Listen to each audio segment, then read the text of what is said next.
우리가 이 세상을 살아가면서 인생을 살아갈 때 한 사람의 인격이 성장하고 성숙하는 것, 그것을 보는 게 참 기쁨이고 낙인 것 같습니다. 무엇보다도 이 자녀들을 키울 때 이 자녀들이 성장하고 성숙하는데 마음도 이제 이 사춘기에 갈팡질팡한 마음이 아니라 견고한 성인의 마음, 반듯한 예수 그리스도의 마음, 장성한 주의 사람의 마음, 그런 마음을 볼 때 얼마나 기쁩니까?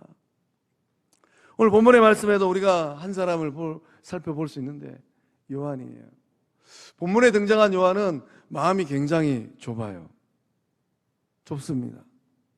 그러나 요한이 쓴 글들을 읽어보면 요한복음과 요한서신 1서, 2서, 3서와 요한계시록을 읽어보면 요한의 마음이 얼마나 넓은지, 오늘 본문의 말씀에서 요한의 마음은 아주 좁은데 요한복음만 읽어보더라도 요한의 마음이 전 세계를 품고 우주를 품고 있잖아요. 하나님이 세상을 이처럼 사랑하사, 그 요한의 마음이 세상을 품고 있어요. 달나라가는 시대인데 우주까지 다 품고 있잖아요. 이 요한을 바라보시고 우리 주님이 어떤 생각을 했을까? 오늘 예배 자리에 나오신 성도님들, 그 마음이 좁은 마음이 아니라 이 말씀의 제목처럼 예수님의 넓은 마음을 갖는 주의 친백성들 다 되실 줄로 믿습니다. 우리가 이제 이 세상을 살아갈 때 이 속이 좁은 사람들, 속 좁은 사람들을 두고 일컫는 말들이 있습니다. 뭐라고 합니까? 밴댕이, 소갈딱지. 밴댕이, 소갈머리. 그 밴댕이는 이 속이, 내장이 워낙 작다고 합니다. 그래서 속 좁은 사람을 우리가 이제 밴댕이에 일컬어서 말을 합니다. 밴댕이는 바다 물고기 중에 굉장히 작은 생선이라고 해요. 한 10cm 정도라고 합니다. 그러면은 멸치 중에서도 큰 멸치하고 비슷하거나 좀 더 크거나. 성격이 급해가지고 잡히면은 스트레스를 받아가지고 일찍 죽는다고 해요. 마음이 속이 좁으면은 인생길 걸어가다가 막 마음이 넓으면 받지 않아도 될 스트레스, 속이 좁고 마음이 좁으면 밴댕이처럼 스트레스 받아가지고, 하나님이 예비해 두신 그 인생의 시계바늘은 80이고 90이고 100인데 속이 좁아가지고 스트레스 많이 받으면 빨리 갈 수도 있어요. 그러니까 이제 마음을 넓게 갖는 게 얼마나 큰 복인가. 본문의 말씀에 이 밴댕이 속처럼 아주 작은 속을 가진 사람이 등장합니다. 누굽니까? 요한이에요. 요한. 그 자리에 12제자가 있었는데 이 마가는 말씀을 기록할 때 요한의 이름을 정확하게 명시했습니다. 왜 요한의 이름을 정확하게 명시했을까? 이 날 좋은 가을날 본문의 말씀과 이 요한이 기록한 요한복음과 요한 1, 2, 3, 4, 요한계시록 한번 읽어보세요. 사람이 달라도 이렇게 달라졌구나. 이렇게 속이 넓은 주의 제자가 되었구나. 보좌 우편에 계신 불꽃 같은 눈을 갖고 계시는 우리 주님을 보잖아요. 요한이 어떤 생각을 하고 있습니까? 편협한 생각을 하고 있어요. 아주 속 좁은 생각을 하고 있습니다. 그 요한의 속이 밴댕이 속이에요. 오늘 말씀 전할 때 밴댕이씨가 자주 등장할 겁니다. 이 밴댕이 속을 가지고 있는 요한이 지금 뭘 하고 있습니까? 편가르기 하고 있어요. 요한이, 사랑의 사도 요한이 편가르기의 대명사로, 대표 주자로 지금 나타나고 있는 겁니다. 이 편을 가르고 있는 제자들의 모습이 아주 적나라하게 본문의 말씀 가운데 기록되어 있어요. 38절 말씀 보니까 요한이 예수께 여짜오되 선생님, 예수님을 선생으로 부를 것인가 주님으로 부를 것인가? 뭐 단어 차이 같은데 하늘과 땅 차이예요. 아직 요한이 예수님을 주님으로 부르지 않고 있잖아요. 선생님하고 부르고 있습니다. 우리를 따르지 않는 어떤 자가 주의 이름으로 귀신을 내쫓는 것을 우리가 보고 우리를 따르지 아니함으로 금하였나이다. 교실에 있는 학생들 가운데 선생님! 일러 바치는 거예요. 일러 바치면서 저 잘했죠? 이 기대를 가지고 요한이 예수님한테 지금 일러 바치고 있는 거예요. 제가 금했는데 잘했죠? 철수가 떠들었는데 요한이 지금 이런 마음으로 예수님께 미주알 고주알 다 일러 바치고 있어요. 제자들이 본문에 등장하는 이 사람을 금하고 있는 이유가 있다면 무엇일까요? 한 두 가지 정도 생각해 볼 수 있습니다. 첫 번째는 이 어떤 사람이 어떤 일을 했는가? 주의 이름으로 귀신을 내쫓았어요. 본문 마가복음 9장에 보면 마가복음 9장에 어떤 일들이 기록되어 있습니까? 예수님이 변화산에 베드로, 야고보, 요한을 데려갔어요. 놀라운 은혜를 경험하였습니다. 그 산 밑에 어떤 일이 있었습니까? 귀신 들린 어린아이, 그 산 밑에 제자들이 있었는데 예수 이름으로 아무리 하려고 해도 이 귀신이 쫓겨나가지 않는 거예요. 귀신을 내쫓아야지 이 어린아이가 온전한 삶이 되어지고 그 부모도 마음의 평안을 누리게 되는데 아무리 애를 써도 귀신을 내쫓을 수가 없는 거예요. 그런데 길을 걸어가다가 12명의 예수 제자도 아닌데 어떤 사람이 주의 이름으로 귀신을 내쫓는 것을 봤습니다. 그러니 이 제자들이 어떤 생각을 했겠습니까? 웜에 우리도 못한 일을 아무개가 하고 있네. 나도 못한 일을 아무개가 하고 있네. 그러니 이 제자들 마음이, 속 좁은 제자들 마음이 시기와 질투로. 요한은 그 산 위에 있었잖아요. 그 산 아래 있던 제자들이 아마 요한의 이 마음을 계속 충동질하지 않았을까? 저 어떤 사람 우리가 받으면 되겠습니까? 선거해야 되지 않을까요? 요한이 곰곰이 들어보니까 일리 있는 말이에요. 그래서 선을 정확하게 긋고 예수님께 일러 바치고 있는 거예요. 두 번째 이유는 어떤 이유가 있겠습니까? 본문 말씀 가운데 38절 우리라는 단어가 3번 등장을 하고 우리를 따르지 않는다. 정확하게 2번 표현되어 있어요. 제자들이 이 사람을 금한 이유는 우리를 따르지 않았기 때문이라고. 예수를 따르지 않았기 때문에 금한 것이 아니라 우리를 따르지 않았기 때문에 지금 금하고 있는 겁니다. 이 말씀의 의미가 무엇일까요? 우리 중에 하나가 아니라는 거예요. 12제자 중에 하나가 아니라는 뜻입니다. 우리처럼 예수님께 배운 바가 없기 때문에 인정할 수가 없다라는 거예요. 격이 다르고 급이 다르다라는 것입니다. 그래서 지금 선을 긋고 있는 거예요. 속 좁은 제자들을 우리가 보게 됩니다. 편가르기를 자랑스럽게 보고하고 있는 이 요한과 이 제자들을 향하여서 예수님께서 어떤 반응을 하고 있습니까? 요한이 일러 바치면서 제가 금했습니다. 우리 주님이 어떤 반응을 하셨어요? 너 참 잘했다. 이런 반응을 하셨습니까? 우리 주님께서 단호하게 이 요한과 제자들의 이 제안을 한 칼에 거절하셨어요. 본문의 말씀 39절에 40절 말씀 우리 함께 읽어보겠습니다. 예수께서 이르시되 금하지 말라. 내 이름을 의탁하여 능한 일을 행하고 즉시로 나를 비방할 자가 없느니라. 우리를 반대하지 않는 자는 우리를 위하는 자니라. 아멘. 주님 말씀하시기를 금하지 말라, 선 긋지 말라라는 거예요. 내 이름을 의탁하여 능한 일을 행하고, 이 이름 모를 아무개가, 그 어떤 사람이 예수 이름 의지하고 선한 일을 행했잖아요. 그 귀신 들린 사람, 예수 이름으로 그 귀신을 쫓아내서 영적 자유의 그 길을 열어줬잖아요.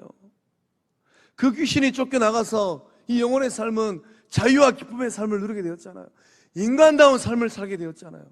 이 놀라운 일을 행하였으면 칭찬하고 인정하고 상을 줘도 시원찮은 판국에 선을 긋고 외면하고 있잖아요. 금하지 말라는 예수님 말씀은 편가르지 말고 네 편 내 편 만들지 말라라는 말씀입니다. 수용하고 받아들이고 인정하라라는 말씀이에요. 내 이름을 의탁하여 능한 일을 행한 사람 어떻게 해야 됩니까? 똑같이 인정하고 받아들이라라고 주님 말씀하고 있습니다. 예수 이름은 어떤 의미입니까? 지난 주일날 이 이름에 대해서 말씀드리기를 이름은 인격과 권위와 힘과 신분을 상징하고 있습니다. 예수 이름에 권세가 있어요. 그 이름을 가지고 능한 일, 놀라운 일을 이루었잖아요. 그 놀라운 일을 이루고 나서 예수님께서 즉시로 나를 비방할 자가, 우리 주변 사방팔방에 예수를 비방하는 사람들이 널려 있잖아요. 바리새인도 서기관들도 예수를 비방하고 있는데 그 어려운 시기 가운데 이 사람은 예수 이름으로 놀라운 일을 행하고 절대로 예수를 비방하잖아요. 오히려 예수님의 이름을 높입니다. 이 일은 예수님의 이름으로 일어난 일입니다. 예수님께 영광을 돌립니다. 예수님이 자랑스럽습니다. 예수님의 진리를 증거하는 삶을 살게 된다라는 거예요. 그러니 주님께서 성 긋지 말아라, 받아들이라, 인정하라 라고 말씀하시는 거예요. 예수님께서 중요하게 여기시는 것은 무엇일까요? 그 그룹 안에 들어와 있는 것일까요? 12명 안에 들어와 있는 것일까요? 그게 아닙니다. 우리 주님께서 중요하게 여기는 것은 내 이름이에요. 내 이름. 예수의 이름입니다. 어쩌면 요한은 예수님의 이 말씀을 듣기 전에는 그 마음 가운데 요한의 마음 안에 꿍꿍이가 있었잖아요. 예수님께서 말씀하셨다. 하나님의 나라가 이 땅에 임하면, 형님, 야고보 요한이 형제잖아요. 형님, 우리가 한 자리 차지합시다. 그 꿍꿍이 있잖아요. 자기 이름을 높이고자 하는 야망이 있잖아요. 우리 주님이 뭘 말씀하십니까? 너희들 이름이 아니고 예수님 이름 내 이름이다. 예수님께 직접 배우고 안 배우고가 중요한 게 아니에요. 예수님께서 직접 배웠다고 인정해 주시고 안 배웠다고 무시하지 않잖아요. 예수님의 이름을 의탁하고 행하였다면 똑같이 인정하라라는 것입니다. 오늘 우리 가운데 그 은혜가 흐르고 있는 줄로 믿습니다. 내 이름이 아니라 예수 이름이에요. 예수 이름으로 행하고, 예수 이름으로 섬기고, 예수 이름으로 봉사하고, 예수 이름으로 헌신하고, 예수 이름으로 나누고, 예수 이름으로 사랑을 주고받고. 예수님께서 지금 제자의 범위를 확대하고 있습니다. 40절 말씀, 주님 말씀하시기를 우리를 반대하지 않는 자는 우리를 이해하는 자니라. 속 좁은 요한이 이 40절 말씀에 예수님 말씀을 듣고 그 마음의 문이 조금씩 넓어졌을 것 같습니다. 내가 생각하는 것보다 예수님은 훨씬 더 마음이 넓으신 분이구나. 나는 지금 선을 그으려고 하는데 말씀의 기준으로 우리 선생님은, 예수님은 그 마음이 훨씬 넓어서 선을 긋고 있지 않구나. 우리를 반대하지 않는 자, 우리를 위하는 자니라. 예수님 마음은 우리 편을 넓게 해석하라라고 말씀하고 계십니다. 넓은 마음을 가지고 우리 편을 보라라는 거예요. 편협한 생각을 버리고 편향적 성품을 버리고 우리 편으로 받아들이라는 것입니다. 예수님께서 편을 가르고 있는 제자들의 생각을 단호하게 거절하셨어요. 그렇게 거절하시고 있는 이유가 무엇입니까? 편을 가르면 영혼을 실족시키는 일들이 반드시 발생하기 때문입니다. 영혼을 실족시키는 일을 행하는 사람들을 향하여서 우리 주님께서 엄하게 경고하십니다. 42절의 말씀을 함께 읽어보겠습니다. 또 누구든지 나를 믿는 이 작은 자들 중 하나라도 실족하게 하면 차라리 연자맷돌이 그 목에 매여 바다에 던져지는 것이 나으리라. 아멘. 42절의 말씀은 마음 가운데 새기시고 또 새기고 또 새기셔야 돼요. 우리 주님께서 축복의 말씀, 은혜의 말씀을 많이 들려주셨어요. 그러나 42절의 말씀은 우리 주님께서 엄하게 경고하고 계십니다. 예수님께서 이 제자들을 향하여서 1차는 거기 있는 12제자들이에요. 2차는 오늘 이 말씀을 대면하고 있는 말세지 안에 살고 있는 예수님의 제자라고 고백하는 저와 여러분입니다. 성광교회예요. 한국교회예요.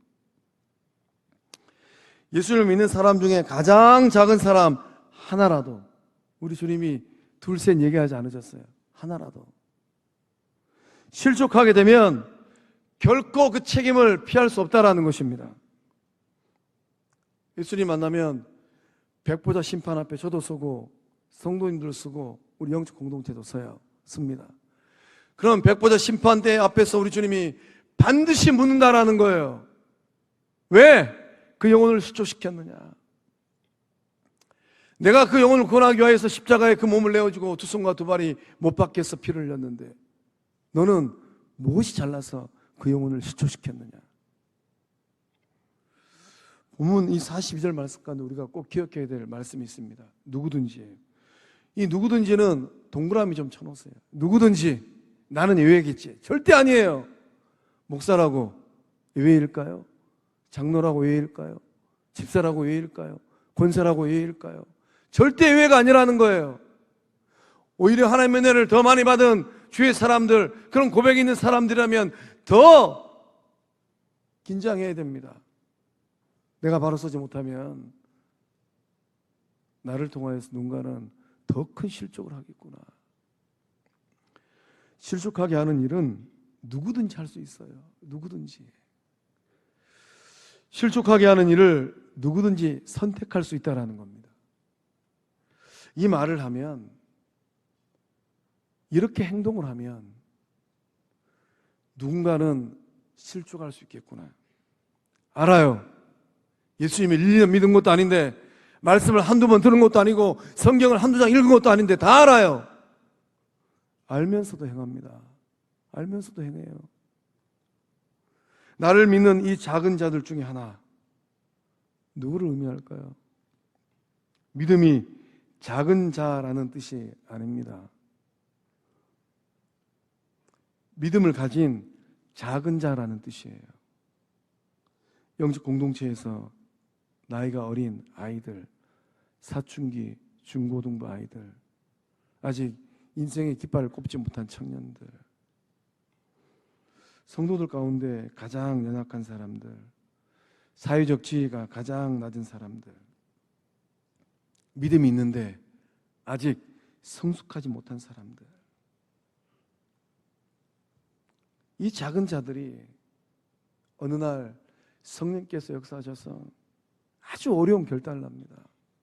교회를 갈까 말까, 예수님을 믿을까 말까. 성광교회 가면 이 건물이 아니에요. 예수 그리스도를 진실로 믿는, 예수님을 사랑하는 사람들이 모여있는 그 모임에 가면 나도 예수님 만나서 천국을 소유할 수 있겠지. 내 삶도 그 사랑으로 인하여서 좀 달라질 수 있겠지. 먼저 예수님의 사랑받은 예수님의 제자들이 그 사랑을 나에게 조금 나눠주겠지. 아무리 둘러보아도 흐르는 것은 눈물이요, 가슴 가운데 있는 것은 고통과 애환이요. 내 인생은 왜 이리 복도 없을까? 내 인생은 저주받은 인생일까? 내 인생은 사주팔자가 살아와서 지지리도 복이 없을까? 이렇게 생각하다가 인생을 살고 있는 그 영혼들이 어렵사리 교회의 문을 열고 들어왔는데 실족해 하는 일들이 일어납니다. 실족하다라는 이 말은 신앙에서 떠나는 것을 의미합니다. 어렵사리 힘겹게 그 발을 내딛고 마당을 밟고 계단을 오르고 문을 열고 의자에 앉았는데 실족, 이를 실에 발족이에요. 발을 잃는 거예요. 발을 잃는 거예요. 거룩한 발을 잃어버리는 것입니다. 예수님을 향하던 그 발이 사라져 버리는 거예요. 실족해 하는 일들을 경험하고 나서 주를 향한 그 거룩한 발걸음을 내딛었는데 이제는 예수님을 향하여서 빠이빠이 하고 세상을 향하여서 뒤돌아서서 지옥 불구덩을 향하여서 걸어가는 일들이 일어난다라는 거예요. 그 책임은 누가 져야 될까요? 그 남을 실족시키는 사람에 대하여서 예수님께서 뭐라고 말씀하십니까? 차라리 연자맷돌이 그 목에 메고 바다에 던져지는 것이 낫다라고 말씀하십니다. 당부를 넘어서 경고하고 계시는 겁니다. 경고문이에요. 믿음이 약한 사람들을 실족하게 만드는 것은 세상이 하고 마귀가 하는 일입니다. 문제는 제자들도 이런 일을 할 수 있다는 거예요. 더 큰 문제는 본인 스스로 자기 자신의 영혼을 실족해 할 수 있다는 것입니다. 자기 자신도 모르는 사이에 자기의 영혼을 실족해 하는 죄를 범한다라는 거예요. 예수님께서 더 수위 높은 말씀을 하고 계십니다. 만일 내 손이 너를 범죄하게 하거든 찍어버리라. 만일 내 발이 너를 범죄하게 하거든 찍어버리라. 만일 내 눈이 너를 범죄하게 하거든 빼버리라. 예수님께서 무슨 말씀하고 계십니까? 한 발로 살고 한 손으로 살고 한 눈으로 사는 한이 있더라도 천국 오라라는 거예요. 천국 가라라는 것입니다. 양발 양손 양눈으로 살면서 영혼도 실족시키고 자기의 영혼도 실족시켜버리는 죄 짓다가 지옥 불구덩이 빠지지 말라라는 거예요. 신체 일부를 포기하고 천국 가는 것이 모두 가지고 지옥 가는 것보다 훨씬 낫다라고 말씀하고 계십니다. 예수님께서 손발을 자르고 눈을 뽑아버리고 이런 극단의 이 과장법을 써서 말씀하시는 이유가 무엇입니까? 우리 주님께서 무엇 때문에 이렇게 수위 높은 말씀을 하고 계실까요?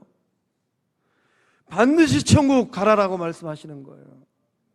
지옥 불구덩이에 절대로 빠지지 말라라고 말씀하고 계십니다. 신앙적으로 영적으로 실족하게 하는 것이 얼마나 심각한 죄인지 깨달으라는 거예요. 이 땅에 사는 동안에 다른 영혼들 실족시키지 말아야 합니다. 또한 스스로 실족해 하지 않는 그 영성을 겸비하는 주의 사람들 다 되실 줄로 믿습니다. 예수님께서 진정 원하시는 제자의 삶이 어떤 삶입니까? 영혼을 만족시키고 기쁘게 하는 삶이에요. 자기 자신의 영혼을 천국으로 이끌어가는 결단이 있는 삶입니다. 다른 사람에게도 자기 자신에게도 복의 근원이 되고 축복의 통로로 사는 삶인 줄로 믿습니다. 그렇다면 이제 이후로 예수의 제자들은 어떠한 삶을 살아야 될까요? 우리 50절 말씀 함께 읽어보겠습니다. 소금은 좋은 것이로되 만일 소금이 그 맛을 잃으면 무엇으로 이를 짜게 하리요? 너희 속에 소금을 두고 서로 화목하라 하시니라. 아멘. 소금을 두고 서로 화목하는 삶, 그 삶을 살아라라고 주님 말씀하십니다. 소금은 잘 아시는 것처럼 두 가지 기능이 있습니다. 정화의 기능이 있고 풍미의 기능이 있어요. 소금이 있어야지 생선을 말릴 수 있어요. 상하지 않게 만들 수 있습니다. 바닷물이 썩지 않는 것은 바닷물 안에 일정한 염도가 있기 때문이에요. 소금은 정화시킵니다. 또 소금은 풍미의 기능이 있어요. 맛을 더합니다. 소금은 음식에 짠맛을 더하잖아요. 단맛을 잘 내기 위해서는 소금이 그 짠맛에 이 베이스를 깔아야 된다고 합니다. 소금이 있어야지만이 미역국도 된장국도 하다못해 콩나물국도 맛을 낼 수가 있어요. 예수님께서 제자들에게 원하시는 영적 공동체의 모습은 어떤 모습입니까? 그 속에 소금을 두고 서로 화목하는 삶인 줄로 믿습니다. 그 속에 소금을 둔다라는 이 말씀은 영적 공동체가 이 공동체에 속한 성도들끼리 그 성도들이 음식을 나누며 친교하는 것이에요. 밥상 공동체를 이루는 것입니다. 집에 만난 거 좋은 곳 있으면 혼자만 드시지 말고 목장 식구들도 집으로 초대하고, 그리고도 남는 게 있으면 또 바리바리 싸질러 와가지고 교회에서 이리저리 만나고 영적 교제할 때 그 보따리를 풀어서 그것을 나누는 거예요.